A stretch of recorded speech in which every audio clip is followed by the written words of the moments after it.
माननीय मंत्री कार्बन जी, सिक्वेस्ट्रेशन। सब लिखित में दे देना, माननीय लिखित में जवाब दे देंगे। माननीय मंत्री जी, अध्यक्षीय व्यवस्था दे दी गई है। माननीय मंत्री जी, ऐसा है अध्यक्ष जी,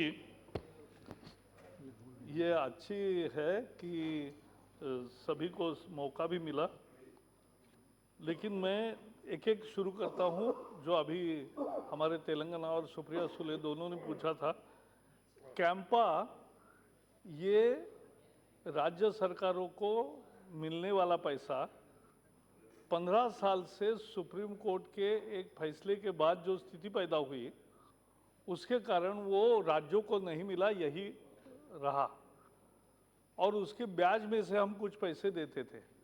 लेकिन हमने अगुवाई करके ये सुप्रीम कोर्ट को समझा दिया कि भाई कैसे इसका उपयोग तुरंत हो सकता है, और इसलिए मुझे खुशी है कि सभी वन मंत्रियों को बुला के हमने 47,000 करोड़ रुपीस सभी राज्यों को दिए हैं।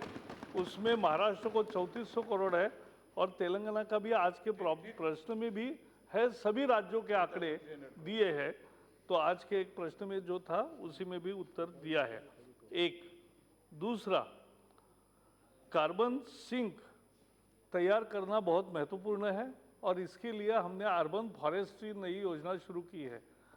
मैंने एक दिन देखा कि भाई शहरों में फॉरेस्ट लैंड है लेकिन वो एनक्रोच होती है, इसलिए वहाँ तुरंत कंपाउंड डाल के केंद्र सरकार पैसे देगा, लेकिन वहाँ फिर नगर निगम, लोग, इंडस्ट्री, स्टेट गवर्नमेंट सब मिलके अच्छा वन तैयार करे। वो वन हमने तैयार करने का काम शुरू किया और उसका एक उदाहरण तो मैंने पुणे में खुद शुरू किया। 4 साल के बाद मुझे भी बहुत प्रसन्नता हुई कि हजारों वृक्ष अच्छे आए, सारा माहौल बदल गया, हजारों लोग मॉर्निंग इवनिंग वॉक के लिए आते हैं, अब यह और टूरिस्ट हजारों पक्षी आते हैं। तो ये जो शुरू हुआ, ऐसे लंग्स तैयार करने की जरूरत है हर शहर में, उसके लिए केंद्र सरकार मदद करेगी, पैसा देगी। फिर तीसरा, एमिशन ट्रेडिंग का जो गुजरात का उदाहरण दिया वो एक बहुत अच्छी पहल है। उसकी जानकारी हम हमारे बुलेटिन में भी दे रहे हैं, लेकिन आपके यहाँ भी भेजने का मैं गुजरात के सरकार को कहूँगा कि एक नई पहल है एमिशन ट्रेडिंग करके उद्योगों को प्रोत्साहन देना कि आप एमिशन कम करो और एक तरह से पुरस्कार पाओ। स्टार रेटिंग जो झारखंड ने किया है वो भी एक अच्छी पहल है।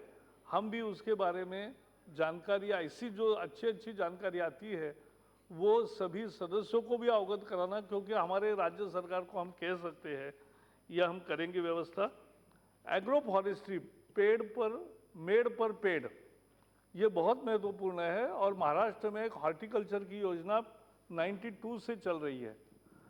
हर वर्ष में 1 करोड़ पेड़ लगाते हैं, बेर, आम और अनार, इनके पेड़ लगते हैं और अच्छे बढ़ते हैं।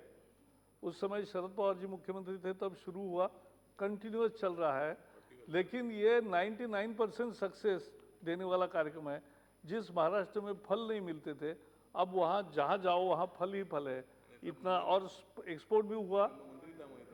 तब देखो रामदास आठवले मंत्री थे, उन्होंने ही साइन किया। देखो, तो ऐसे एग्रो फॉरेस्ट्री का भी और हॉर्टिकल्चर का भी प्रोग्राम लेना है। आपने कहा रामचंद्रन जी कि ban, why states are banning. In our constitution states have independence to take their own stand and pass their own laws. So many have banned entire plastic, many have banned 50 below, वो तो that is all India ban also, below 50, but some have banned single-use plastic. We have issued direction how to discourage people from using single-use plastic. Then we have decided हर शहर का programme, national clean air programme में पैसे भी दे रहे हैं और हर शहर का निश्चित plan, short term, medium term, long term, और उसके द्वारा कैसे प्रदूषण को नियंत्रित किया जाएगा ये तय हुआ है। इथेनॉल ब्राज़ील में ही सबसे ज़्यादा उपयोग आता है, लेकिन 20 साल से किसान लड़ाई लड़ रहे थे कि इथेनॉल का मिक्सचर करो पेट्रोल डीजल में। आज भारत सरकार इथेनॉल करोड़ों करोड़ों टन परचेज करती है और बहुत अच्छा दाम किसानों को मिल रहा है। और ये लॉबी के कारण पहले नहीं हो रहा था, लेकिन अब होने लगा है और ये बदलाव आया है। लिथियम बैटरी का एक बहुत महत्वपूर्ण मुद्दा निशिकांत जी ने उठाया, लेकिन मैं बताना चाहता हूँ नवीन ऊर्जा जो है वो सोलर है, उसमें लिथियम का कोई मुद्दा नहीं है। विंड एनर्जी है, उसमें लिथियम का मुद्दा नहीं है। बायोफ्यूल से तैयार होने वाली ऊर्जा है, उसमें भी लिथियम का मुद्दा नहीं। जो ई व्हीकल्स है उसमें बैटरी है ना, उसमें लिथियम, वही तो मैंने कहा ई व्हीकल्स में ये लिथियम बैटरी का मुद्दा है। लिथियम के अभी department of science and technology के साइंटिस्ट और जैसे मैंने कहा एक नेशनल नॉलेज नेटवर्क तैयार किया है। सभी आईआईटीज, देश के सभी प्रधान संस्थान, वैज्ञानिक संस्थान और department of science and technology सब इकट्ठा कर वो उसके बारे में कंटिन्यूअस नया नया शोध चल रहे हैं। और लिथियम के बारे में भी आई एम वेरी श्योर कि सूनर देन लेटर निश्चित इसके निष्पादन का पूरी योजना तैयार हो रही है कि निष्पादन शास्त्रीय पद्धति से कैसे होगा, इसका हम नए रूल्स भी लाएंगे, ये मैं आपको निश्चित कहना चाहता हूँ। तीसरा, न्यू टेक्नोलॉजी स्टबल की, तो कोई भी नई टेक्नोलॉजी आए, जैसा आपने अनुभव ने कहा, तो जैसे भी नई टेक्नोलॉजी आएगी उसको तुरंत हम जांच करते हैं और उसका पायलट भी करते हैं, उसको ट्रायल देते हैं, और अगर अच्छा चला तो उसका ज़्यादा प्रचलन हो, इसके लिए सारा प्रयास होता है। क्लाउड सीडिंग का मैडम ने बात करी, लेकिन क्लाउड सीडिंग में the issue is for that also you must have some cloud conditions in the atmosphere. आप कहीं भी जाके विमान से क्लाउड सीडिंग नहीं कर सकते। For that also you require clouds and a certain condition with in clouds, then only it becomes successful. So that is second. As far as Adhir ji is concerned of hydrogen, आपके मुंह में घी शक्कर जल्दी से जल्दी ये crack हो जाए और जल्दी हाइड्रोजन का फ्यूल जैसा मिलता है तो दुनिया भर में एक रेवोल्यूशन होगा। लेकिन हम भी उसका ट्रैक रख रहे हैं, जैसे होगा ऐसे सारे प्रयोग करने की मानसिकता भारत सरकार की है। जियो थर्मल के हमारे फिजिकल लिमिट्स हैं। हमारे पास सोलर लगातार मिलता है और सोलर ऊर्जा का हमारा बहुत पोटेंशियल है, लेकिन आप भी गए होंगे, मैं भी गया था। आप डेनमार्क के बाद जब आइसलैंड में जाते हैं तो आइसलैंड में जियो थर्मल से ही चलता है पूरा शहर एक तरह से, तो जियो थर्मल से ही सारी हीट वहाँ मिलती है। तो वो जियो थर्मल की कंडीशन हमारी यहाँ नहीं है, वो ज़मीन की एक विशेष स्थिति होती है तभी मिलता है। पराली के लिए हमने क्या किया, तो पिछले 2 साल में 1100 करोड़ रुपए उसके लिए दिया है। मशीन्स लेकर वो किसानों को उपलब्ध कराए हैं 50% सब्सिडी में, और बाकी जगह कोऑपरेटिव सोसाइटी को मशीन दिए हैं ताकि वो हायरिंग करे।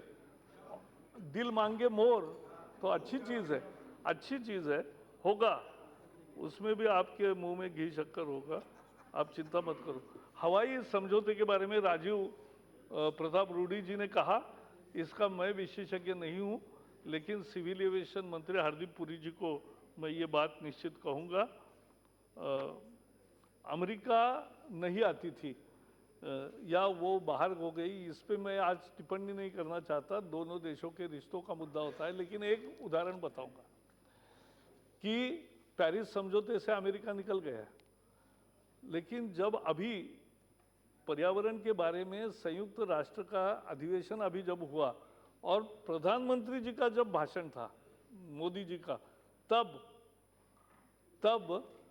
ट्रम्प इतने सालों के बाद खुद पहली दफा पर्यावरण के परिषद में आए, वहां बैठे और मोदी जी का भाषण सुनने के बाद वो फिर अपने कार्यक्रम में चले गए। तो ये भी अच्छा मन में रखो तो कुछ न कुछ अच्छा होगा ही। और मुझे इसलिए फिर से सबको मैं बहुत बधाई देना चाहता हूँ कि आपने बहुत मुद्दे अच्छे उठाए। जैसे मैंने कहा, आपके सारे मुद्दे लिखित जो सारे हैं उसको लेकर हम उसका ये करेंगे, पूरा उसका विचार होगा, ये मैं आपको निश्चित आश्वस्त करता हूँ। बहुत बहुत धन्यवाद सबको।